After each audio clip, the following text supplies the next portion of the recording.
Bonjour à tous, j'espère que vous allez bien aujourd'hui. Aujourd'hui, c'est vraiment un enseignement spécial pour moi parce que ce que je partage avec vous, ça m'a vraiment beaucoup aidé. Et j'espère que ça vous aidera aussi.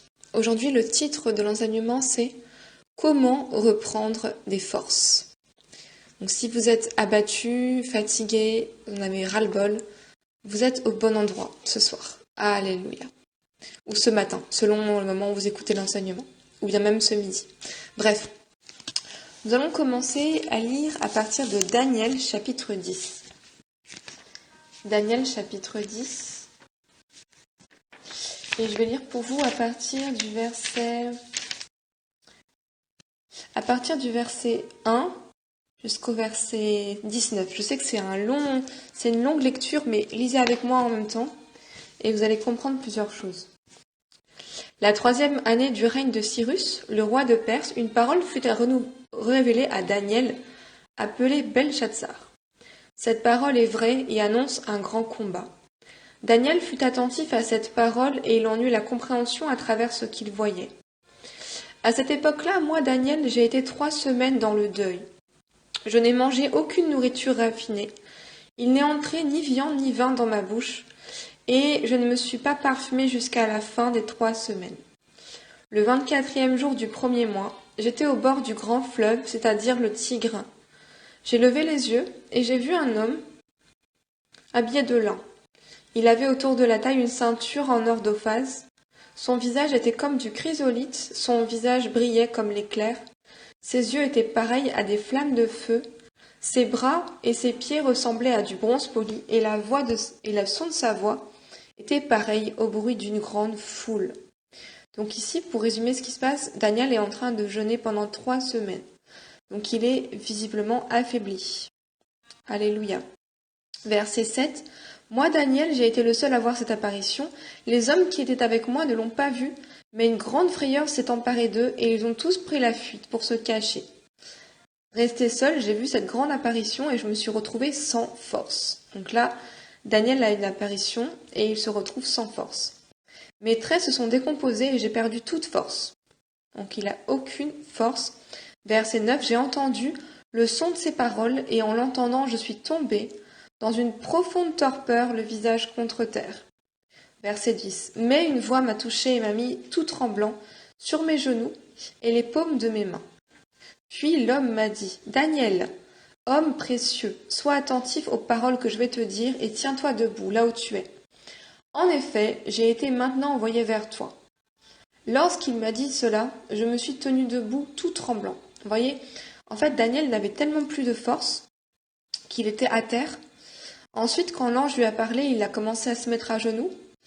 Et là, il se tient debout, tout tremblant. Donc on voit vraiment un Daniel qui est très affaibli, très faible physiquement et tout tremblant devant l'ange. Et voici ce que lui dit l'ange au verset 12. Et il m'a dit, Daniel, n'aie pas peur, car dès le premier jour où tu as eu à cœur de comprendre et de t'humilier devant ton Dieu, tes paroles ont été entendues. Et c'est à cause d'elles que je suis venu. Le chef du royaume de Perse m'a résisté 21 jours, mais Michel, l'un des principaux chefs, est venu à mon aide, et je suis resté là près des rois de Perse. Je viens maintenant pour te faire comprendre ce qui doit arriver à ton peuple, dans l'avenir, car la vision concerne encore cette époque-là. Et voilà la partie qui m'intéresse au verset 15. Pendant qu'il m'adressait ces paroles, je regardais par terre, je restais silencieux. Et il dit je paraphrase pour vous, il perd toute force. Et il dit à l'ange, mais comment est-ce que moi je pourrais te parler? Je n'ai plus de force et je suis à bout de souffle. Verset 19. Alors, l'ange lui dit, n'aie pas peur, homme considéré comme précieux, que la paix soit avec toi. Et là, l'ange, regardez ce qui se passe. L'ange lui dit, fortifie-toi, fortifie-toi. Et pendant qu'il me parlait, j'ai repris des forces. J'ai dit alors que mon Seigneur parle car tu m'as fortifié. Ce que je voulais vous faire comprendre en lisant ce passage ici, c'est que l'ange, en fait, a littéralement administré la force à Daniel. Il lui a donné la force en lui parlant. En fait, comment Dieu nous renforce par des paroles. Et ça, c'est la clé que je veux que vous compreniez aujourd'hui. Dieu nous renforce par des paroles. Là, l'ange dit à Daniel, fortifie-toi. Et en fait, en libérant ces paroles, eh bien, la force est donnée à Daniel. Alléluia. Gloire à Dieu. Donc aujourd'hui, on va apprendre comment reprendre des forces. Là, je t'ai déjà donné une clé, en fait, comment est-ce que Dieu nous redonne des forces par sa parole. Allez à Psaume 110, verset 7, il dit « Il boit au torrent pendant la marche, c'est pourquoi il relève la tête. » En fait, celui qui puise sa force en Dieu relève la tête. Ça veut dire, vous voyez, comme Daniel était à terre, ensuite il était à genoux et ensuite il s'est relevé. Et c'est ce qui se passe quand on est à terre, qu'on est fatigué, qu'on est épuisé. Dieu nous relève et nous remet sur nos pieds. Gloire à Dieu. Alléluia. Et c'est exactement ce qui se passe aussi pour Ézéchiel. J'espère que vous connaissez le prophète Ézéchiel. Allons voir au chapitre 2 et au chapitre 3, il dit, donc chapitre 2, verset 8, il dit « Ouvre ta bouche et mange ce que je vais te donner. » Alléluia. Donc la parole, en fait, est comparée ici à une nourriture. Vous voyez, quand vous êtes faible physiquement, eh bien, vous allez manger. Et là, quand je parle de force, moi, ce qui m'intéresse, c'est pas la force de votre corps, c'est pas votre force physique, mais c'est votre force mentale, votre force spirituelle. Alléluia. Et ici, comment est-ce que Dieu renforce Ézéchiel pour sa mission? Il dit, au verset 8, « Ouvre ta bouche et mange ce que je vais te donner. » Verset 9, « J'ai regardé et j'ai vu qu'une main était tendue vers moi, elle tenait un livre. Il m'a déroulé devant moi, écrit des deux côtés, il contenait des complaintes, des lamentations et des gémissements. » Chapitre 3, il m'a dit, « Fils de l'homme, mange ce qui est devant toi, mange ce livre et va parler à la communauté d'Israël. » J'ai ouvert ma bouche et il m'a donné ce livre à manger. Alléluia. En fait, Ézéchiel avait une mission, il devait communiquer le message de Dieu au peuple, et avant de l'envoyer vers le peuple, Dieu lui dit « Mange ce livre ». Pourquoi ? Parce qu'en mangeant ce livre, eh bien, Ézéchiel sera prêt et renforcé pour cette mission. Il sera prêt et renforcé. Parce que si vous lisez par vous-même le chapitre 3, vous comprendrez que le peuple vers lequel est envoyé Ézéchiel est un peuple, il dit, je vais juste lire ça pour vous, un peuple, un peuple au front dur. C'est une communauté de rebelles. Il dit, le front dur, toute la communauté a le front dur et le cœur endurci, au verset 7. Vous voyez, donc c'est vraiment des gens qui ne sont pas forcément très accueillants. Et quand Dieu nous envoie vers des personnes comme ça pour prêcher l'évangile, on doit être renforcé. On ne pourra pas faire ça par nous-mêmes. Alléluia. En fait, vous savez, la Bible dit que même Jésus-Christ s'est offert par le Saint-Esprit. Jésus-Christ n'aurait pas pu s'offrir comme sacrifice si ce n'est par la force du Saint-Esprit. Et on voit Jésus dans le jardin de Gethsémanée, dans Luc chapitre 22, on voit qu'en fait c'est vraiment par l'Esprit qui s'est donné à Dieu comme sacrifice, parce que sinon c'était impossible, vous savez. Même si vous aimez Dieu, en fait par vous-même, c'est impossible de vous sacrifier pour Dieu. C'est impossible. C'est seulement par le Saint-Esprit. Luc 22, regardez un peu la description de l'agonie du Seigneur Jésus. Et je vais lire du coup... Ok. Au verset 40. Lorsqu'il fut arrivé dans cet endroit, il leur dit « Priez pour ne pas céder à la tentation. » Puis il s'éloigna d'eux à la distance d'environ un jet de pierre, se mit à genoux et pria en disant « Père, si tu voulais éloigner de moi cette coupe, toutefois que ce ne soit pas ma volonté qui se fasse mais la tienne. » Et là, au verset 43, il est écrit « Alors un ange lui apparut du ciel pour le fortifier. » Voyez ? Quand on a une mission à accomplir et qu'on sait qu'on ne peut pas le faire par nos propres forces, eh bien, ce qu'il faut faire, c'est prier. Et là, regardez ce qui se passe. Un ange arrive et le renforce. Et que, peu importe ce que vous avez à cœur de faire, même pour le Seigneur, ou bien pour vos propres... vous avez un défi que vous avez envie de vous lancer, une entreprise que vous voulez commencer, faites-le par le Saint-Esprit. Priez, et là, vous allez vraiment reprendre des forces. Et vous serez renforcés pour cette mission. Comme Ézéchiel. Alléluia. Maintenant, je vais aller dans 1 Roi chapitre 19. Et on va voir aussi le prophète Élie qui avait à ce moment-là besoin de reprendre des forces et comment Dieu lui redonne des forces. 1 Roi chapitre 19. C'est vraiment un passage très édifiant. Voilà ce qui se passe pour notre ami Élie dans le chapitre 19 de 1 Roi.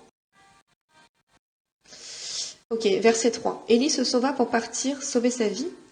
Il arriva à Beersheba, une ville qui appartient à Juda, et il laissa son serviteur. Quant à lui, Il marcha toute une journée dans le désert, puis il s'assit sous un genêt et demanda la mort en disant « C'est assez, maintenant, Éternel, prends-moi la vie, car je ne suis pas mieux que mes ancêtres. » Il se coucha et s'endormit sous un genêt, et voici qu'un ange le toucha et lui dit « Lève-toi et mange. » Ça vous rappelle rien?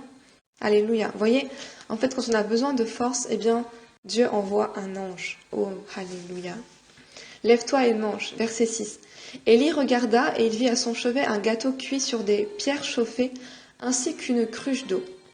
Il mangea et but, puis se recoucha. Alléluia. Verset 7. L'ange de l'Éternel vint une deuxième fois, le toucha et dit « Lève-toi et mange, car le chemin est trop long pour toi. » Il se leva, mangea et but. Puis, avec la force que lui donna cette nourriture, il marcha 40 jours et 40 nuits jusqu'à la montagne de Dieu, jusqu'à Horeb. Donc si vous vous sentez fatigué et à bout de nerfs, si vous vous sentez épuisé, est-ce que ce ne serait pas parce que vous ne mangez pas assez la parole? Regardez ce que l'ange dit. L'ange réveille une deuxième fois le prophète et lui dit « Lève-toi encore et mange encore, t'as pas assez mangé. » Alléluia. Vous savez, par exemple, si vous ne mangez pas beaucoup, physiquement, vous savez très bien que votre corps ne sera pas très fort. Vous n'allez pas avoir beaucoup de force. Alléluia. Eh bien, c'est pareil spirituellement. Si vous vous sentez faible spirituellement, et si vous sentez que votre esprit est faible et affamé, vous n'avez pas assez mangé la parole. Et manger la parole, c'est non seulement l'écouter, mais aussi l'étudier, c'est la lire, c'est la méditer, c'est se l'approprier, c'est vraiment... Ça prend du temps, il faut vraiment prendre le temps. Vous voyez, de même qu'il y a des gens qui passent 2 heures dans une salle de sport tous les jours, on doit vraiment avoir un temps avec la parole où on mange la parole. Parce que c'est vraiment très important. Alléluia. Gloire à Dieu. Vous savez, c'est l'apôtre Paul qui a dit par l'Esprit, dans 1 Timothée chapitre 4, verset 7, il dit « L'exercice physique est utile à peu de choses. » Ça veut dire que quand vous passez du temps à aller à la salle de sport ou autre chose, c'est bien. Mais c'est utile à peu de choses. Par contre, pourquoi? Parce que votre corps est appelé de toute façon à redevenir poussière. Mais, il dit « La piété est utile à tout, parce qu'elle a la promesse de la vie présente et de la vie future. » Ça veut dire que quand vous étudiez la parole et que vous la mangez, non seulement ça va vous bénéficier maintenant, là, aujourd'hui, dans cette vie, mais en plus dans la vie à venir. Alléluia. C'est vraiment une invitation à étudier la parole de Dieu. Et voilà, on a vraiment vu comment reprendre des forces, c'est en étudiant la parole et en priant. Maintenant, je vais me rendre vraiment rapidement dans Ésaïe 40 et regarder ce qui est écrit. Au verset 29. Oh, alléluia! Gloire au Seigneur. Il donne de la force à celui qui est fatigué, et il multiplie les ressources de celui qui est à bout. Les adolescents se fatiguent et s'épuisent. Les jeunes gens se mettent à trébucher, mais ceux qui comptent sur l'Éternel renouvellent leur force. Ils prennent leur envol comme les aigles. Ils courent sans s'épuiser. Ils marchent sans se fatiguer. Alléluia. Ça, c'est la promesse quand on compte sur Dieu, quand on le cherche et qu'on passe du temps avec lui. On est rechargé, en fait, comme une batterie. Vous voyez, quand vous passez du temps avec Dieu, en fait, c'est comme si vous vous rechargez, comme vous branchez votre téléphone portable pour avoir de la batterie. C'est le même principe avec Dieu. Vous vous rechargez spirituellement et vous êtes fortifié. Vous pouvez accomplir plein de choses. Ça, c'est le secret, en fait, des grands hommes de Dieu. Vous voyez, on se demande comment est-ce qu'un prophète, un pasteur peut se mettre sur son plateau et prêcher avec puissance. Il y a des manifestations, des miracles. C'est pas de la magie. C'est pas de la magie. C'est pas en claquant des doigts. C'est vraiment en puisant cette force en Dieu, dans la parole et dans la prière. Alléluia. Gloire à Dieu. Donc, c'est vraiment une invitation aujourd'hui. Mettez-vous vraiment, là c'est la fin du confinement, mais mettez-vous vraiment dans cette attitude de prière et de méditation de la parole, et vous verrez que vous serez fortifiés et renforcés pour la tâche que Dieu vous a confiée. Maintenant, je vais me rendre dans Joël 3, et on va vraiment voir une clé, comment être renforcé. Et je voudrais vraiment insister sur le fait que tout ne vient pas de Dieu, qu'on peut en fait se renforcer soi-même, et je vais expliquer comment. Alléluia. Gloire au Seigneur. Alléluia. On peut en fait se renforcer. Et là, je vais vous donner une clé pour être fort dans le Seigneur. Certains, vous la connaissez déjà, d'autres, vous ne la connaissez pas. Mais vous savez, c'est l'apôtre Paul qui nous offre cette clé et il dit en fait dans 2 Corinthiens 12, quand je suis faible, c'est là que je suis fort. Et c'est vraiment important de comprendre cette clé que le Seigneur nous donne. Parce qu'on a tous des faiblesses et on a l'impression qu'en fait nos faiblesses sont une limite pour nous, sont quelque chose qui va nous empêcher de vivre pleinement notre vie. Et à partir du moment où on comprend que notre force vient de nos faiblesses, eh bien on a tout compris. Et je vais expliquer pourquoi. Je vais lire 2 Corinthiens 12, verset 7 jusqu'au verset 10. Et pour que je ne sois pas rempli d'orgueil à cause de ces révélations extraordinaires, j'ai reçu une écharde dans le corps, un ange du Satan, pour me frapper et m'empêcher de m'enorgueillir. 3 fois j'ai supplié le Seigneur de l'éloigner de moi, et il m'a dit, « Ma grâce te suffit, car ma puissance s'accomplit dans ta faiblesse. Aussi je me montrerai bien plus volontiers fier de mes faiblesses, afin que la puissance de Christ repose sur moi. C'est pourquoi je me plais dans les faiblesses, dans les insultes, dans les détresses, dans les persécutions, dans les angoisses pour Christ. Car quand je suis faible, c'est alors que je suis fort. » La clé ici, en fait, c'est que quand vous êtes faible, vous êtes incompétent et insuffisant en vous-même. Et donc, c'est là que vous allez faire appel à Dieu. Et parce que Dieu va échanger, en fait, votre faiblesse contre sa force, eh bien, vous allez être rempli de la force du Seigneur. Alléluia. Et alors que si vous considérez que vous avez la capacité en vous-même de faire certaines choses, vous allez vous reposer sur votre force, et là, vous n'allez pas être suffisant, parce que votre force ne sera jamais suffisante. Alléluia. Seule la force que le Seigneur nous donne est suffisante pour accomplir toute chose. Souvenez-vous, Jésus a dit, « Sans moi, vous ne pouvez rien faire. » Alléluia. Moi, je vais terminer aujourd'hui par quelques versets pour vous encourager, parce qu'aujourd'hui, j'ai envie de vous administrer cette force, vous savez. Et donc, vous devez déclarer la parole. Vous devez déclarer cette parole qui dit « Tu es fort ». Regardez ce que dit la parole dans Joël 4, verset 10. Il dit « Que le faible dise « Je suis fort ». Alléluia. Ça veut dire que si vous avez l'impression d'être faible, ne dites pas « Je suis faible », dites « Je suis fort ». Et de même que l'ange a renforcé Daniel, cette parole qui sort de votre bouche avec puissance va vous renforcer. Et là, la force va vous venir. Vous voyez, en fait, en tant que chrétien, on peut même se renforcer soi-même par ces paroles, en disant « Je suis fort, je peux le faire, je suis capable, je peux faire toute chose par Christ qui me fortifie. » Et en fait, en déclarant ces paroles de foi, parce que les paroles sont une substance, ont une capacité, ont une puissance, vraiment, ces paroles vous renforceront. Alléluia. Donc ne parlez jamais selon ce que vous ressentez, mais parlez seulement selon la force que vous savez qui est en vous. Alléluia. En tant que chrétiens, nous sommes forts. Nous ne sommes pas faibles. Alléluia. Nous pouvons faire toutes choses. Nous sommes indestructibles. C'est vraiment des confessions qu'on doit faire jour et nuit. Je suis fort, je peux le faire, je suis capable. Je sais qui je suis. Psaume 18, verset 2. Je t'aime, Éternel, ma force. Alléluia. Ça, c'était David. Il avait compris que l'Éternel était sa force. Et ça doit être notre confession aujourd'hui. Je ne me repose pas sur ma force, mais sur la force de l'Éternel. Psaume 27, verset 14.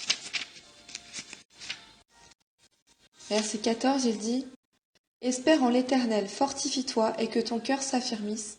Espère en l'Éternel. » Et là, c'est intéressant, il ne dit pas « Attends que Dieu te fortifie », voyez. Il dit « Fortifie-toi ». Et je vous ai expliqué comment vous fortifier vous-même par des paroles. Alléluia. Par des paroles. Par des paroles. Ne parlez jamais, ne dites jamais « Je suis fatigué, j'en peux plus, je suis épuisé ». En fait, c'est quand vous dites ça que vous ouvrez la porte à la fatigue dans votre vie. Et le diable arrive, évidemment, il est ravi de vous amener cet épuisement, comme il l'avait fait pour le prophète Élie, quand Jézabel était après lui. Alléluia. Donc, peu importe ce qui est après vous aujourd'hui, ne soyez pas épuisés. Gloire au Seigneur. Du moment où vous n'avez pas Jézabel qui vous court après, vous êtes quand même plutôt bénis. Je pense que Élie était dans une situation assez délicate, effectivement. Gloire à Dieu. Psaume 29, verset 11. L'Éternel donne de la force à son peuple. L'Éternel bénit son peuple en lui procurant la paix. Alléluia. Donc là, c'est une promesse de Dieu qui a été accomplie pour nous en Jésus-Christ. L'Éternel donne de la force à son peuple. Et je vous assure que Dieu vous donne vraiment de la force. Il nous donne la force de faire ce que nous-mêmes on ne peut pas faire. Ça, c'est merveilleux. Tout ce qu'il attend de nous, c'est un cœur volontaire. C'est vraiment un cœur volontaire. À partir du moment où vous voulez, Dieu va faire en sorte que vous puissiez le faire. Souvenez-vous, c'est lui qui produit en vous le vouloir et le faire. Ça veut dire qu'il vous donne l'envie de faire quelque chose, mais aussi il vous donne la capacité. Oh, gloire au Seigneur. Alléluia. Encore 2 versets et je vais vous dire au revoir pour aujourd'hui. Ésaïe 58, verset 11. Ah, c'est vraiment édifiant. Vous savez, si on a conscience de la force qui est disponible pour nous, on peut vraiment faire toute chose avec facilité. Mais la clé, c'est vraiment de s'humilier devant Dieu et dire « Par moi-même, je ne peux pas le faire, donc je compte sur toi. Toi, tu es capable. Toi, tu peux me donner cette force que moi, je n'ai pas. Et j'échange ma faiblesse contre ta force. Et à partir de maintenant, je suis fort dans le Seigneur. » Alléluia. Ésaïe 58, 11. L'Éternel sera constamment ton guide. Il répondra à tes besoins dans les endroits arides et il redonnera de la force à tes membres. Donc là, si vos membres sont fatigués, je sais qu'on peut être fatigué pour de multiples raisons. On peut être fatigué par rapport même émotionnellement. Bon, j'ai juste envie de vous faire rigoler un peu. J'ai un petit témoignage comme d'habitude. C'était, ça fait un long moment, c'était en 2014 je crois. J'étais en vacances d'été et c'était chez ma mère. Et j'ai eu en fait l'envie de travailler. Bon, c'était un peu stupide de ma part, mais j'ai commencé à travailler dans une usine d'huîtres. Et c'était simplement mais épuisant. C'était vraiment mais épuisant. Vous pouvez pas imaginer à quel point c'était juste horrible. C'était vraiment l'enfer. Je portais des caisses d'huîtres. Et j'ai tenu qu'une journée. Au bout d'une journée, j'étais complètement mais j'étais trempée de la tête aux pieds. J'en pouvais plus. C'est comme si j'avais fait une séance de musculation de 10 heures. Enfin, c'était vraiment horrible. Je souffrais. En fait, des fois, je me dis, mais c'est pas possible. Comment j'ai pu faire un truc pareil? Et du coup, c'est assez drôle parce que du coup, je suis rentrée chez moi ce jour-là et en fait, on m'avait clairement dit, mais regarde, enfin, t'es pas assez costaud, tu vas jamais tenir le coup, enfin, c'est pas possible. Donc moi, je suis rentrée chez moi, enfin, chez ma mère à l'époque, et je me suis effondrée sur mon lit, mais vraiment, j'étais une loque, j'étais un légume, et j'étais vraiment fatiguée, mais épuisée, j'étais vraiment au bout du rouleau. Et j'avais même envie de pleurer tellement j'étais fatiguée. Et en fait, je me suis calmée, je me suis allongée sur le lit et j'ai fermé les yeux. Et j'ai dit, Seigneur, donne-moi la force. Restaure mes membres, restaure mes jambes, restaure mes bras. Restaure-moi, redonne-moi la force, je suis fatiguée. Parce qu'en fait, vous voyez, j'avais bien dormi la nuit, donc c'était juste une fatigue physique à cause de ce boulot. Mais vous savez, mes frères et sœurs, la vie est spirituelle. Et en fait, quand Dieu injecte la force dans notre esprit, c'est cette force qui est spirituelle qui donne de la force à tous nos membres. Oh, gloire au Seigneur. Gloire au Seigneur. Alléluia. Et donc là, en un instant, en fait, j'ai reçu cette force et je me suis relevée. Et en fait, toute cette fatigue était partie en une seconde. Et je me sentais hyper bien. Et j'ai même été à la plage après. Donc en fait, j'ai été complètement reboostée en un instant. Parce que j'en pouvais plus et j'ai vraiment demandé à Dieu de me regonfler, en fait. Parce que j'étais vraiment à plat. Et en un instant, il m'a donné cette force. Vraiment, il n'y a que lui qui peut faire ça, vous voyez. C'est vraiment passionnant parce que Dieu donne vraiment la force. Gloire à Dieu. Alléluia. Voilà, je vais prendre un dernier verset et on va s'arrêter là pour aujourd'hui. Donc n'oubliez pas que vous devez puiser votre force en Dieu. Dans la parole, dans la prière, dans la méditation de la parole, c'est vraiment important. Et ça va vous permettre en fait de faire des choses qui sont vraiment au-delà de votre capacité physique et mentale. Vous voyez, Dieu peut vraiment vous injecter cette force qui est vraiment surhumaine. Alléluia. Psaume 18, verset 32. Qui est Dieu en dehors de l'Éternel? Et qui est un rocher sinon notre Dieu? C'est Dieu qui me donne de la force et qui me trace une voie droite. Il rend mes pieds aussi agiles que ceux des biches. Il me fait tenir debout sur les hauteurs. Il exerce mes mains au combat. Et mes bras tendent l'arc de bronze. Donc, il nous donne la force pour le combat. Je ne sais pas quel est votre combat aujourd'hui, mais demandez à Dieu de vous donner la force et il le fera. Gloire au Seigneur.